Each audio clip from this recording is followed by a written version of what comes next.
Hammaga selamünaleyküm. Ya bugün yine bir zakaslamızı tayarladık. Xudo xolasa.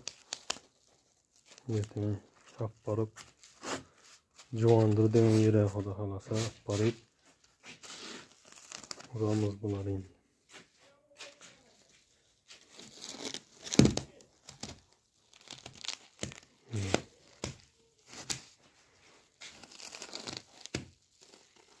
Tayyor bo'ldi. Zakasa tayyorlasizlar kerak bo'lsa.